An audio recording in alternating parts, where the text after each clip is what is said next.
છો વહાલા મિત્રો, તો અહીંયા આદિવાસી વિસ્તારની અંદર બ્રાઉન રાઈસ, જેને આપણે લાલ કલરના ભાત એવું કહીએ છીએ, તો આ ભાત છે એનો એક ખાસ મહત્વ એ છે કે એ સંપૂર્ણ પ્રાકૃતિક રીતે તૈયાર થાય છે અને સામાન્ય આપણે જે સફેદ ભાત ખાઈએ છીએ ને એના કરતાં એનો સ્વાદ છે એ ખૂબ જ સરસ હોય છે. આ ઉપરાંત જો અમારા બચ્ચા છે એ આવ્યા છે, જો હા, જો સાહેબ આ બાજુ, છોકરા સર આ બાજુ, ઓકે, બધાની બાજુ આવી ગયા. હા, તો આ એક ભાતનું મહત્વ એવું છે કે ખાસ કરીને કોલેસ્ટ્રોલ હોય કે પછી ડાયાબિટીસ હોય એના માટે આ ભાત છે ને એ વરદાન છે, વરદાન.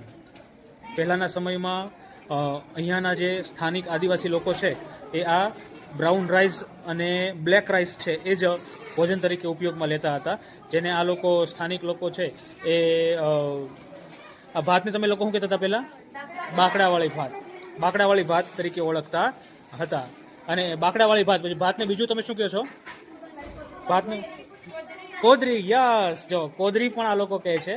તો આ કોદરી, અને આમાં બીજું કશું આ છોકરી ખાય છે મરચું અને ભાત, પણ આનો સ્વાદ તમે એકવાર લીધો પછી તમે દરેક પ્રકારના સ્વાદ ભૂલી જાઓ છો. મેં પણ ફર્સ્ટ ટાઈમ આ સ્વાદ જ્યારે બાકડાવાળા ભાત લીધા, તુવેરવાળા ભાત, તો એ એટલું મસ્ત લાગે, એ પણ ચૂલામાં બન્યું હોય તો એનો તો કંઈ સ્વાદ જ અલગ હોય છે. તો અમારા બચ્ચાઓ ખાય છે અને ખૂબ ખુશ છે. ખુશ છો ને બધા? અમારા એક અહીંયાના સ્થાનિક ટીચર છે, એ તમને માહિતી આપશે કે આ બ્રાઉન રાઈસ છે એનું ભૂતકાળ શું છે અને આ સ્થાનિક આદિવાસી વિસ્તાર છે એની અંદર શું છે, કયો ચાલો. એટલે આ વિસ્તારમાં જે જૂના વડીલો ખરા ને એ પોતાના ઘરનું અનાજ વર્ષ દરમિયાન સંગ્રહી રાખતા અને એ જ પછી બિયારણ તરીકે વાપરતા, અને જે પણ ઉત્પાદન થાય એ ફરીથી પોતાના ખાવા માટે રાખે અને ફરીથી એ ચક્ર ચાલ્યા જ કરે વર્ષોથી વર્ષો જૂના.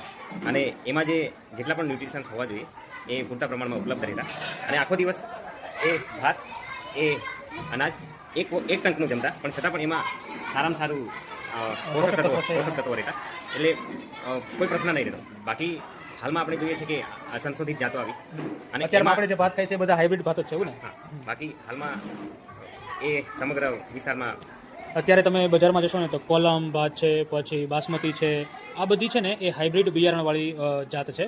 પણ આપણા પૂર્વજો છે એ બ્રાઉન રાઈસ છે અને બ્લેક રાઈસ છે એનો ભોજન તરીકે ઉપયોગ લેતા હતા, એ આ આદિવાસી વિસ્તારમાંથી આપણને જાણવા મળે છે.